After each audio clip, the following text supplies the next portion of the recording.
Já parou para pensar o quanto vale uma busca eficiente? Vamos dar uma passada aqui no Google, que é um grande buscador, certo? Vamos buscar, por exemplo, por Python. Você vê que a gente recebe aqui vários resultados em apenas 0,43 segundos, menos da metade de um segundo. Nesse vídeo eu quero fazer você refletir sobre o quão importante é o problema da busca e o quão incrível é o resultado que a gente acabou de obter. Assim eu vou te preparar para os próximos passos das séries de algoritmos e estruturas de dados aqui no canal. Fala pessoal, eu sou o Alisson e esse é o canal Programação Dinâmica. Depois de falar bastante sobre o problema da ordenação, nós vamos começar a falar sobre o problema da busca. Isto é, como é que nós podemos encontrar um dado específico dentro de um conjunto com vários outros dados. Eu comecei te mostrando o resultado de uma pesquisa no Google, justamente porque nós estamos tão habituados a fazer isso, que nós nem paramos para pensar em quão difícil, quão complexo é esse problema. Então, o Google resolve isso pra gente de uma maneira muito prática, né? E muito rápida também. A gente pode olhar que ele trouxe aqui mais de 603 milhões de resultados sobre Python em menos de meio segundo. Cara, isso é muito incrível. Para pensar no seguinte, o Google está resolvendo um problema que é muito mais complicado do que apenas busca. Tá? É um dos problemas mais complicados da computação, na verdade, chamado de recuperação da informação. Para você ter uma noção de como que esse problema é complicado, pensa, por exemplo, no Facebook, que é uma outra empresa grande que tem bastante dinheiro, certo? Muitos usuários. Agora você vai lá no Facebook e tenta realizar uma busca, né? Vai lá e tenta procurar por algum vídeo que você encontrou nessa semana, enfim, um post de alguém, e você vai rapidamente notar que a busca do Facebook não é tão boa quanto a busca do Google. Ora, mas não é uma empresa grande? Não tem dinheiro? Não tem funcionários? Sim, mas o problema é bem difícil e não é à toa que o Google ganha muito dinheiro com isso. Agora, saindo da recuperação da informação, eu quero fazer você pensar sobre um problema mais simples, que é o problema da busca. E nós vamos começar da forma mais simples possível, que é uma busca dentro de uma lista, né? Um vetor. Então a gente tem feito, né, trabalhado coordenação dentro de lista, e agora a gente vai trabalhar com a busca dentro da lista.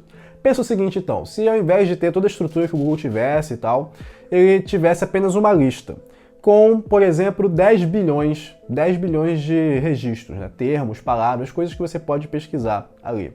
E Python fosse uma dessas. Se você tiver uma lista assim com 10 bilhões, uma estratégia que você pode pensar eu vou olhar aqui quem está na posição 0, né, já que eu consigo indexar a lista. Vou olhar lá, lista 0, é Python? Não. Lista 1, é Python? Não. 2, é Python? Também não.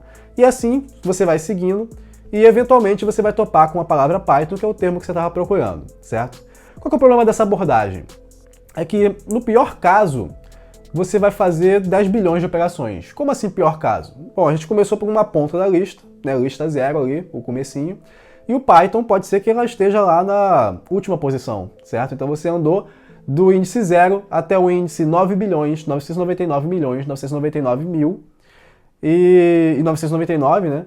E aí finalmente você encontrou Python. Que azar, né? Mas você andou 10 bilhões no pior caso. E quanto tempo levou para fazer isso? Se você pensar que os computadores médios, né, atual, fazem em cerca de 1 bilhão de operações por segundo, você vai levar mais ou menos aí 10 segundos para concluir essa busca. Ou seja, em um caso muito mais simples do que aquele que o Google trata na vida real, você levaria 10 segundos para resolver algo que ele resolveu para a gente em menos de meio segundo. Isso parece um pouco estranho, né? Parece que não é a abordagem correta de se resolver esse problema. Aí você pode falar assim, tá, Alisson, mas sabendo que eu vou buscar, né? Sabendo que eu vou ter que procurar coisas ali, eu posso querer organizar os meus dados de uma maneira mais eficiente, mais propícia para a busca. E eu vou falar que você é uma pessoa muito esperta e se antecipou à nossa discussão. De fato, há maneiras mais eficientes de se organizar os dados. A gente está vendo algumas delas lá na série de estruturas de dados. Por exemplo, árvores, grafos, outros tipos de estrutura que vão permitir que a gente organize os dados de maneira específica. Mas ainda assim, para cada tipo de estrutura, você vai precisar de um algoritmo específico, de uma maneira específica de olhar para aquilo e encontrar a informação que você quer. Aqui, para o nosso caso da lista, né, a gente poderia organizar os dados de uma maneira melhor. Por exemplo, em ordem alfabética, né? Então, se eu estou buscando strings, né, texto e tal, eu vou organizar essa coisa em ordem alfabética e isso facilita a busca. Isso facilita a nossa própria busca, né, no dia a dia. Quando você tem vários registros, pastas, coisas que você quer encontrar, se ela estiver em ordem alfabética, você já vai olhando mais rapidamente ali, procura o seu nome de uma maneira muito mais fácil, certo? Então, se você tiver as coisas em ordem alfabética, você vai conseguir buscar. Mas como é que você vai fazer isso no computador? Se você seguir ainda assim, linearmente, como a estratégia anterior, agora o seu pior caso ele melhorou um pouco, mas ainda é bem ruim, certo? Porque Python começa com P, então você sabe que você não vai ter que ir até a última posição para encontrar o Python. E olhando que o P ele tá para depois da metade do alfabeto, você pode optar por começar pelo final da lista, ao invés de começar pelo começo, certo? Então você começa lá das coisas que estão com Z, vem voltando até encontrar o Python e eventualmente, sei lá, 3 bilhões de registros depois você vai encontrar. E aí você leva cerca de 3 segundos. Ainda não parece muito bom, né? Ainda está muito atrás do Google para resolver um negócio que é muito mais simples. Então qual que seria a estratégia adequada?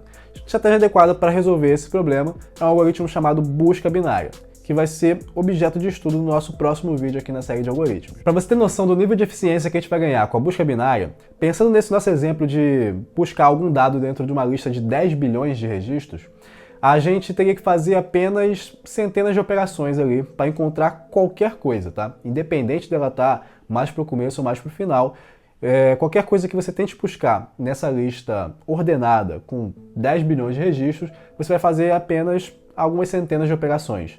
E dado que o seu computador faz cerca de 1 bilhão de operações por segundo, fazer algumas centenas de operações vai ser muito rápido, vai ser muito menos do que meio segundo, tá certo?